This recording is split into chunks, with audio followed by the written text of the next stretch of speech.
welcome to my YouTube channel Studyship with Prati. Today in this video we are going to start our class 12th Geography Part 1, Fundamental of Human Geography. As you all know that we have two parts of this book, means geography book. So we are going to start Fundamental of Human Geography, means part 1 of geography. So here we have chapter 1, Human Geography, Nature and Scope. But I want to tell you that अगर आपने class 11th की geography का chapter 1 पढ़ लिया है, means to say that part 1 उसका and chapter 1, तो I think you are not going to have any problem while reading this chapter. And if you haven't read that, then please check my class 11th playlist of geography. There you can find the chapter 1 of class 11th geography because it is very important. So let's see. ये learn करने के हिसाब से तो बिल्कुल भी नहीं है. It is all about your understanding. So let's see geography में हमने चैप्टर 1 में जो क्लास 11th में दिया हुआ है उसमें बताया कि ज्योग्राफी की कई सारे ब्रांचेस हैं. मीन्स हम ज्योग्राफी को हर चीज़ से अलग अलग ब्रांचेस से कनेक्ट कर सकते हैं. We have already seen about it. Means अगर आप उसको सोशली जोड़ेंगे तो उसका एक अलग सब्जेक्ट निकल कर आएगा. If you want to do the study of soil you have to read another subject. Means to say that कई सारी ऐसे elements हैं, कई सारे ऐसे subjects हैं. If you will connect to those with geography, then you will find something new. If you will say that geography as a discipline should be read, means to say that geography as a discipline should be law making or theorizing. और इसके approach में it should be regional और systematic. Now what is this regional and systematic? We have already seen in class 11th geography, so I think I don't need to explain it. So let's start with the first topic which is nature of human geography. Now let's see nature of human geography. Can you tell me that what we are going to read in human geography? Means to say that human geography में अगर मैं आपसे ये word बोलूँ तो आपको सबसे पहले आपके माइंड में क्या स्ट्राइक करता है? What you think about it? Human geography means human से रिलेटेड ज्योग्राफी. मीन्स पॉपुलेशन किस तरह से डिवाइडेड है, किस लैंडस्केप में किस कंडीशन में ह्यूमंस रहते हैं, and what are the ratios. All these things included in human geography. So this is what we are going to read in human geography. Now here is given nature of human geography.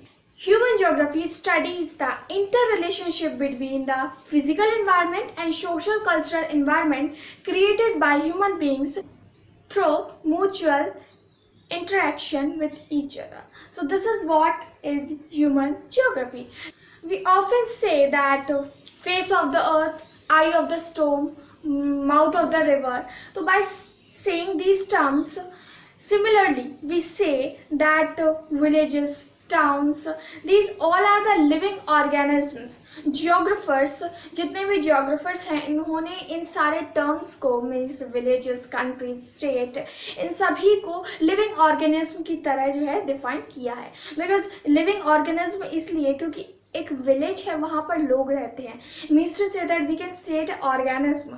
Country में भी लोग रहते हैं, वो कहीं ना कहीं physical environment और सोशल इकोनॉमिक इन्वायरमेंट जो है वो इंटरेक्ट होते हैं. That's why we use this term. Now, network of roads and other things also said as arteries of circulation.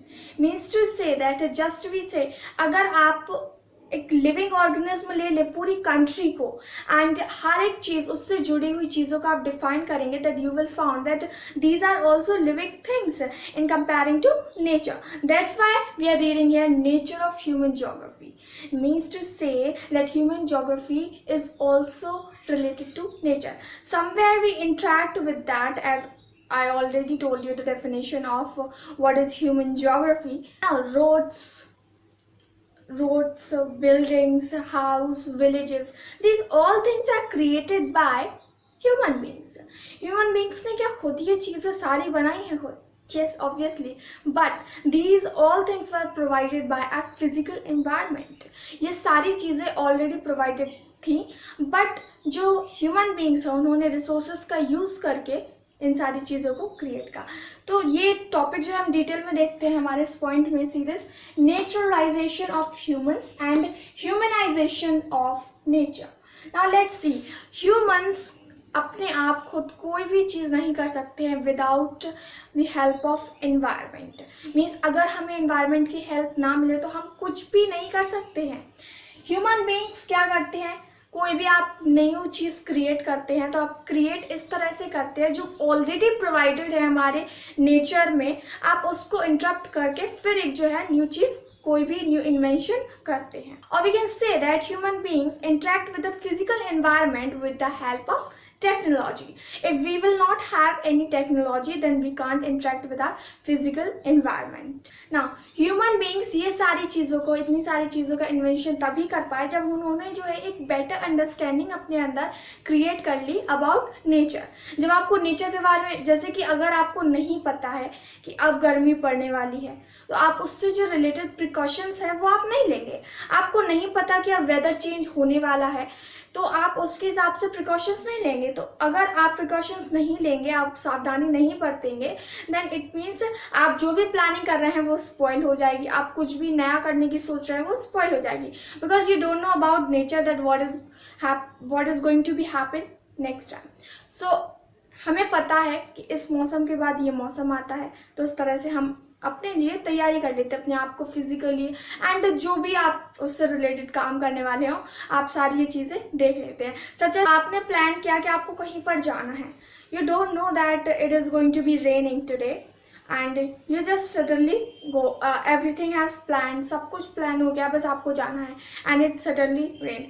ऐसा एक्चुअल में होता है, बट अगर आपको पता है ऑलरेडी, आपने मोबाइल पर चेक कर लिया टेक्नोलॉजी के through that it is going to be raining today, तो आपको ये एक पहले से क्लू मिल गया कि हाँ आज बारिश होने वाली है, तो आज मैं जो है कहीं पे बाहर नहीं जाऊंगी या नहीं जाऊंगा। सो टेक्नोलॉजी ने हमें बहुत ज़्यादा मदद की है। That's why here is given naturalization of humans and humanization of nature. For example, friction and heat help us to discover fire. And another example for it, now the concept of DNA and genetics help us to conquer many diseases, and we use the laws of aerodynamics to make planes faster. So ये सारे laws हैं जो हमें इनसे मदद मिली है, तभी मदद मिली है जब हमने नेचर को पहचाना कि क्या चीज़ें किस तरह से होती है, क्या प्रोसेस होती है। जब हमने इन सब के बारे में पढ़ा तो बाद में जो हमने ये लॉज निकाले तो इन लॉज के अकॉर्डिंग ही हम काम करते हैं। दैट्स वाई हमें जो है काफ़ी ज़्यादा मदद मिली टेक्नोलॉजी को और डेवलप करने की। Now knowledge of nature is extremely important for developing technology. As I said before, you can see that पुराने ज़माने से मेरा मतलब है 90, अभी का टाइम आप छोड़ दीजिए क्योंकि अभी कई सारी न्यू टेक्नोलॉजीज आ चुकी हैं। अब अभी से पहले कई सारे नेचुरल डिज़ास्टर हुआ करते थे, but now we have prepared ourself. Disaster तो अब भी होते हैं, उनको रोका नहीं जा सकता बिकॉज वो क्रिएट किए जाते हैं नेचर के द्वारा। तो कई सारे डिज़ास्टर होते थे तो उनके बारे में पता नहीं, प्रिकॉशंस नहीं लिया जा सकता था। आज के टाइम पे पता चला कहीं पे फ्लड आना है, कहीं पे अर्थक्वेक आने वाला है, कहीं पे जो है वॉल्केनो जो है इरप्ट होने वाला है, देन हम पहले से ही सावधान हो जाते हैं, पहले से उस जगह को खाली करना शुरू कर देते हैं। इससे कई सारे फ़ायदे हुए। पहले तो ह्यूमन लॉस को बचाया जा सकता है, सेकेंड इज जो प्रॉपर्टी है उसको भी कई हद तक बचाया जा सकता है। Now, this type of interaction between primitive human society and strong forces of nature termed as environmental determinism. मैंने यहाँ पर नहीं लिखा है, तो ये टॉपिक जो है बताया गया है कि नेचर जो है, नेचर के ऊपर ह्यूमन डिपेंड है फुल्ली आप कह सकते हैं, बट नेचर का वो यूज़ विदाउट टेक्नोलॉजी नहीं कर सकता है। मीन्स अगर उसको कोई भी न्यू चीज़ क्रिएट करनी है दैट पहले आपको उसको जानना होगा, नेचर को जानना होगा, after that you can use the things of nature. Now let's see our next topic, human geography through the corridors of time. Now this was the environmental determinism. Now let's see what is possibilism, because these both terms are very important. So possibilism. Now human beings की पहुँच अब हर जगह है। Means we can go to the space also, we can go underground also. Means अब technology इतनी ज़्यादा आ गई है, इतनी ज़्यादा डेवलप हो चुकी है कि हम हर जगह जा सकते हैं। अब तो इंसान चांद पे भी जा चुका है, मंगल ग्रह पर भी जा चुका है। तो ये सारे एग्जाम्पल्स हैं कि हर जगह तक पहुँच हो चुकी है।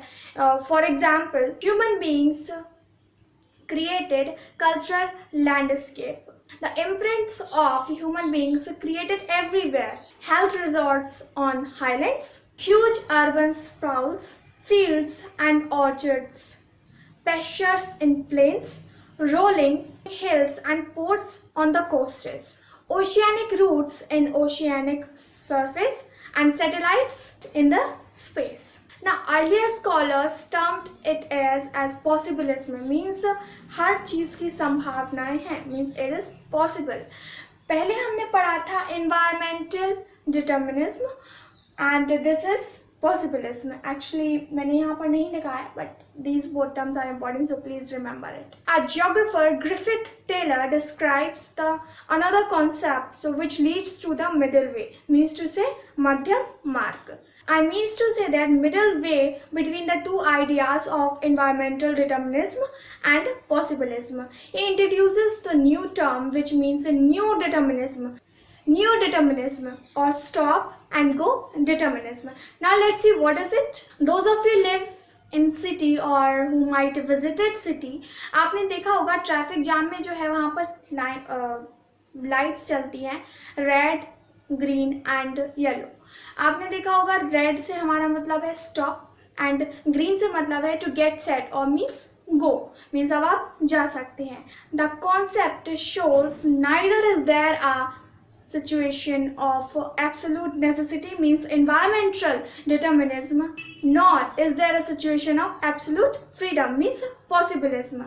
Means to say that human beings can conquer the nature by obeying it. अगर हम नेचर को ओबे करें तो हम उसको आसानी से जीत सकते हैं. यहाँ पर सूखा है तो ये सारी चीजें जहाँ हमें नेचर रोकने को कहता है, मीन्स टू से स्टॉप. अदरवाइज इससे भी भयानक जो है, इससे एक्सीडेंट हो सकता है. रेड लाइट क्यों दिखाई जाती है, मीन्स टू से stop. Otherwise if you will go another side maybe you will meet with an accident. That's why red light जलती है कि आप रुक जाइए, अभी खतरा है वहाँ पर.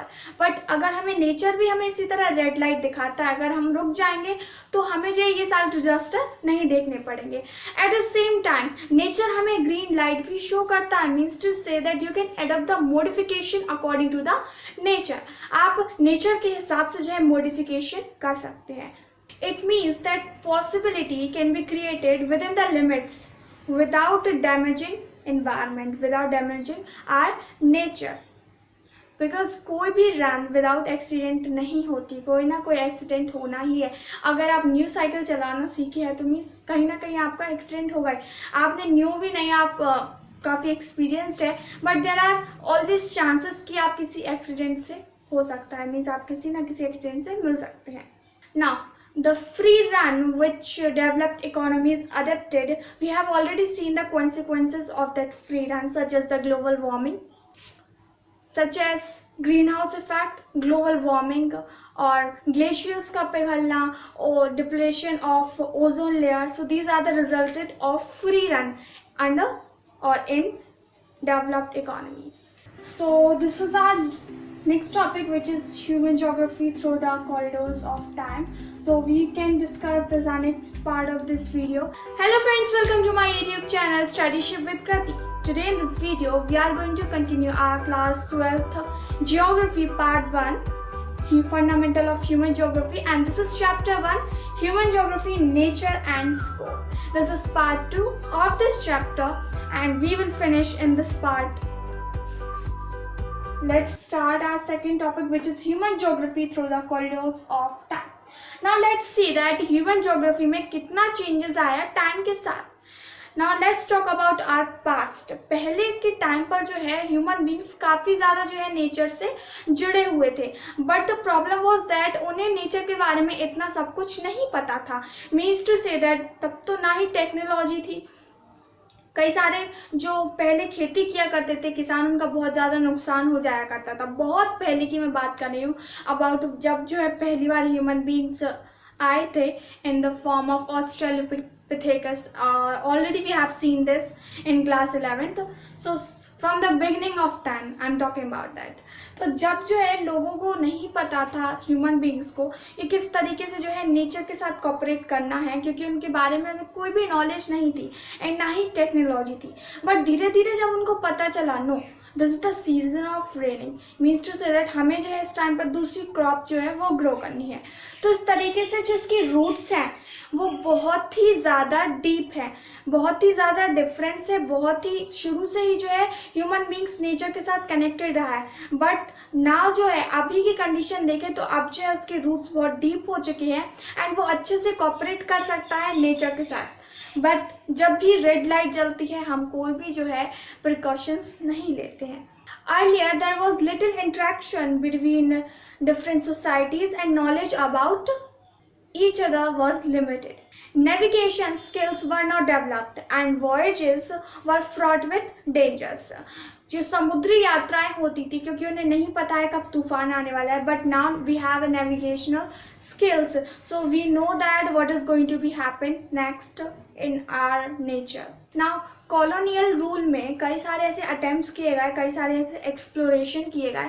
इफ़ यू रिमेंबर हमने क्लास 11 की हिस्ट्री में पढ़ा था कि अचानक से जो है 17th और 18th सेंचुरी में कई सारे जो है वो जब इन्वेंशन किए गए, बहुत सारे कई सारी मशीन्स बनाई गई and navigation skills. I also told you about the compass, तो हम इन सब बारे में पढ़ चुके हैं। तो इस तरीके से ये सारे इन्वेंशन हुए स्टडी। हम यहाँ पर हिस्ट्री को इंक्लूड नहीं कर रहे हैं, जस्ट ये चैप्टर हमें बताना चाहता है कि किस तरीके से स्लो एंड स्टडी वे में जो है इन्वेंशन सारे ये हुए। एंड अगर आप इन सभी डेवलपमेंट को देखना चाहते हैं, स्लो एंड स्टडी डेवलपमेंट को, then for this you can read your table 1.1 which is given in book. उसमें दिया है कि किस तरीके से जो अर्लियर कॉलोनियल रूल था तब क्या हुआ, क्या क्या अप्रोचेस किए गए, एक्सप्लोरेशन, रीजन एनालिसिस किए गए। 1930s through the interwar period, उस टाइम पे जो है एरिया डिफ्रेंशिएशन किया गया।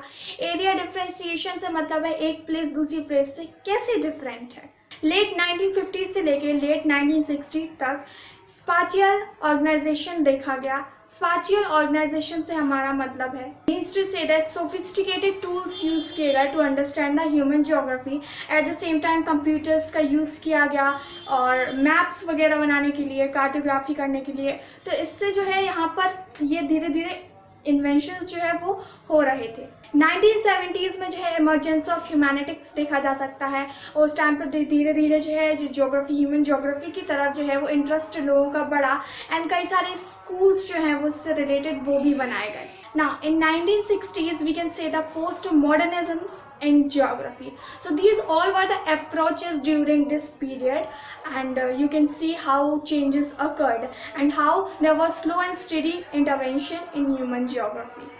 Now, let's see our last topic of this chapter, which is fields and subfields of human geography. Actually, जो मैंने अभी table define की 1.1, which was of this topic. So let it be.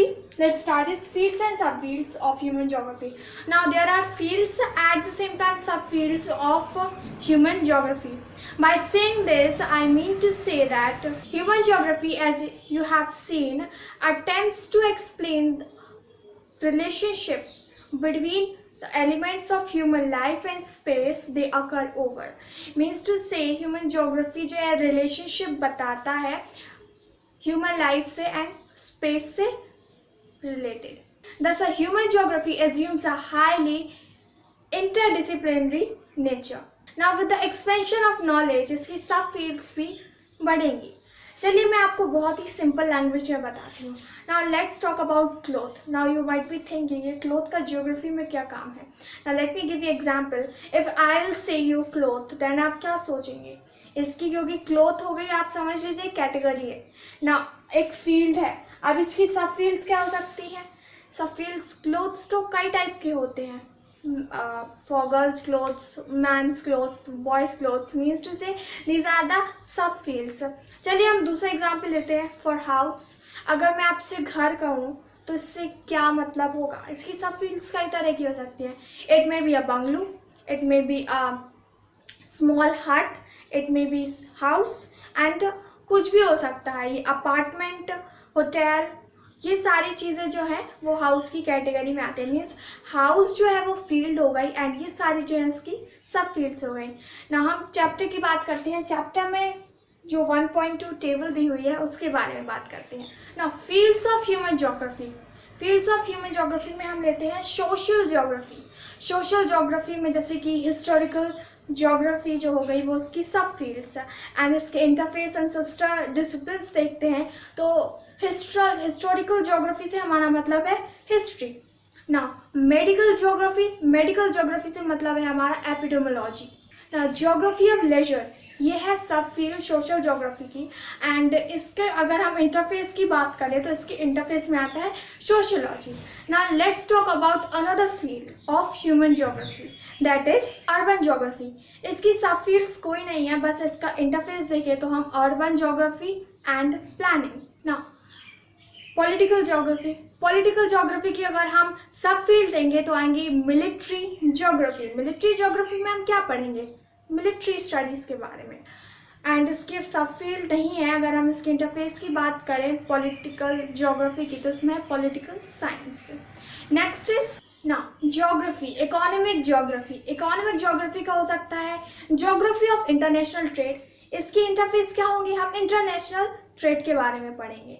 ना geography of agriculture ये है economic geography की सब field, and इसकी जो इंटरफेस होगा वो होगा agriculture studies means agriculture sciences. ना इकोनॉमिक ज्योग्राफी की हम एक और फील्ड की बात करें मीन्स सब फील्ड की बात करें, for example geography of tourism, and then its interface will be tourism and travel management. So these were the fields, subfields and interface of this human geography. So this was our chapter. ये theoretical chapter है, इसमें कुछ भी ऐसा याद करने लायक नहीं है, ये it's all about your understanding. आप इसके कई सारी फील्ड्स एंड सब फील्ड्स खुद क्रिएट भी कर सकते हैं, जैसे कि मैंने भी देखा एक और इसमें जो है फील्ड्स एंड सब फील्ड्स दी थी which was geography of marketing means marketing में आप क्या पढ़ेंगे, business related. So these all things are all about your understanding. अगर आप अंडरस्टैंड आसानी से कर लेते हैं then I don't think so that you are going to have any problem in this chapter. And chapter 1 12th class का geography का at the same time class 11 का ज्योग्राफी का फर्स्ट चैप्टर वो काफ़ी हद तक एक दूसरे से मिलते हैं, एंड मैं कहूँगी पूरी तरीके से मिलते हैं। एंड उन्होंने इस सारे चैप्टर में केवल यही बताया गया है कि आप क्या पढ़ने वाले हैं। सो this was our chapter. I hope you have understood. If so, then please tell me in the comment section and I will upload other chapters also very fast. I'll try to upload it. And till that time, if you like this video, give it a thumbs up and share this video. Subscribe Studyship with Krati for more videos. Thanks for watching my video.